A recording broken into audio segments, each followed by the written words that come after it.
James.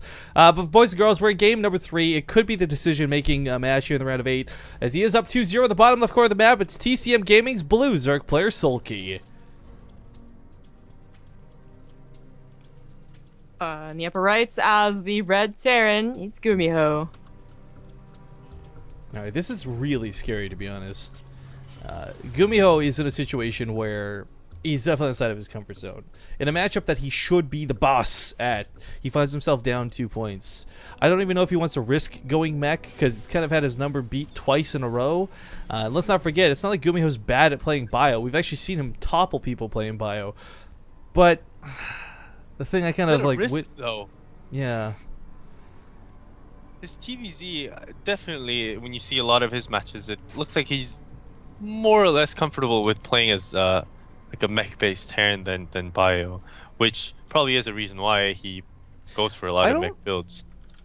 I don't know I would necessarily say comfortable, but it definitely seems something that comes more easy to him. Like, he comes into it with these easier looking wins, like 40-minute games, okay, sure, but when he does win, it ends up being really one-sided, whereas when he plays bio, we do see that classic Terran scrap it out. So maybe it looks easier, maybe it looks comfortable, I don't know, but I mean, like, when Solar played against Gumiho in the finals, Gumiho did beat him, or no, sorry, semifinals of the one Alima League, Gumiho did beat him, but it wasn't like 3-0, it was pretty back and forth, and some of those games were bio.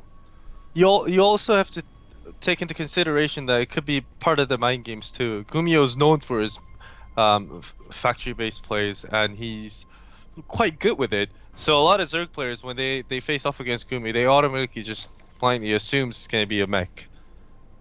Yeah. And even though Solar plays against a lot of bio Terrans, well, a lot of the Zerg has more practice against bio Terrans. If you're just not expecting it, it's going to be a lot difficult to counter and play against it.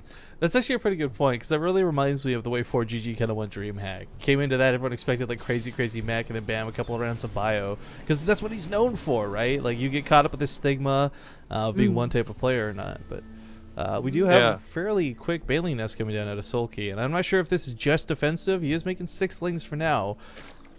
He's gonna get no, this is gonna be a ling bust. Yeah, there we go, the extra 6 coming in. Because the question is, like, 6 is fine. You want some map control, maybe some defense, but if you cut drones at this point, it is going to be that big bust of an all-in. And for Gumiho's sake, he's going to open up with a couple Hellions, and this is fine for now. He's got the starport on the way. Again, fine for now with the second gas and a Banshee. He might hold this, but he will probably have to give up his natural. Soulkey's style and a lot of good defensive Zerg player style is that at the start of the game, they don't like to typically make 6 lings, but instead they tend to just stop at 4 lings, and depending on how early Reaper comes in, how much damage it looks like it's getting out of, that's when they make, you know, 2. That's when they spend 2 or more larvas into making lings. But big scout with those Hellions. Problem is, they're not going to get home in time. Oh, first blood bug on the Banelings because someone fixed that egg thing.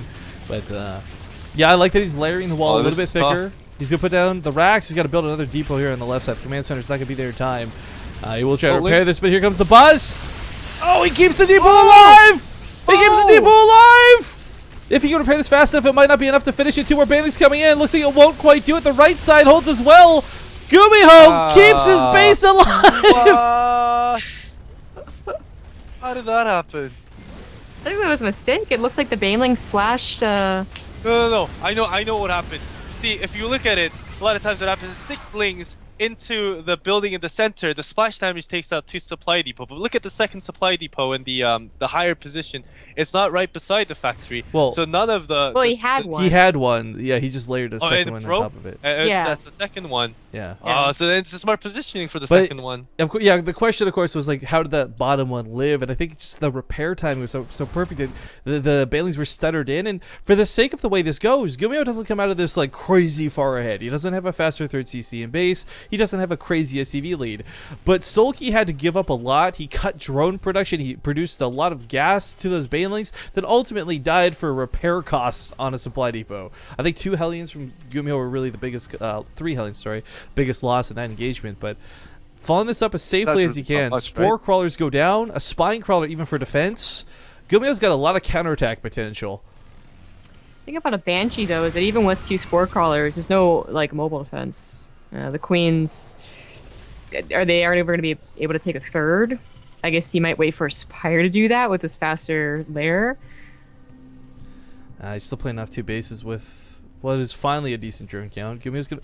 What is this? Are you serious? Like, why not just plug the wall? Like, That's what I was worried about too. Like, oh my god, he's gonna go for roaches. Well, okay, the roaches probably are gonna be out in time to snipe that 3rd CC, but still.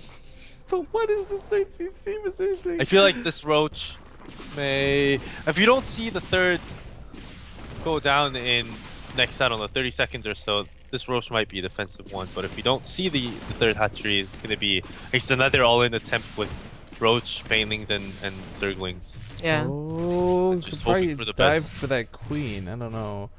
With the queens chasing the banshee in the main, though, the Hellions gonna have a free ride in the natural. There's 1 spine crawler. Couple of banelings, the maybe. drones a little. Not enough. He's not gonna go into it. I think he could. I think he should, to be honest. But Because then he'd get like choked in and the banelings would explode. Like, yeah, it was a tough call. yeah, maybe not want to give up his map control. I can understand that. Still microing the main. That also could be the other cause. Lots Oh, of attention being Nidus! spent over here. Nidus! But Gumio's got his base covered. It's gonna be. There's not gonna be that sick dead space. Maybe that small spot in the main. Well, there's a free 3rd CC to lift at least. Yeah. The thing is that maybe the fact that Soulkey saw so many Hellions, probably gave me the assumption that there are no tanks to be, or there are no tanks defending. So what he could do instead of making the Nidus form, opening it up in the base, he could just make it as a reinforcement quicker route point. for reinforcements. Yeah. Yeah, I think he should. I mean, especially after seeing the way that the wall is built with the bunker all the way off to the right, he can force a lift off like a man center and also tear down a supply depot without actually getting. Well, only 2 Marines, but still. And that probably is too, because he doesn't have any overlords around the base. But He may not be. I think the go ahead. biggest problem is there's nothing to do with the banshees efficiently. Like those queens might come in, sure, but Yeah. it's a situation where the Night Swarm's gonna go up in the never main. mind. We see Pulls. it. Yeah, it's not like I see the void, Soulkey. What are you doing? Yeah, he's gotta find some other way to put it out in front. But now that he knows the Night Swarm is the plan, he can Gumiho's cover gonna the be front looking. very easily. Yeah. This one over here will go off. It looks like the Hellions are rallied out, so they might just find it. Yeah, Banshees find it Banshee especially. Yeah, that's kind of it for Soulkey. too. This is horrible. That's 200 minerals, 200 gas down the drain. Yeah. That's I it. was gonna GG. say I wouldn't mind if he just taps out here, and he does. Gumiho takes game. We're gonna have to restart the call Yeah, real quick. So it's not real. Can you just like rehost it? Sorry, for those who don't know, there's like a 4-hour limit on Skype, and if you free video calling, so we hit that limit. We've been casting for a while. There we go. Get James's face back. By the way, this is really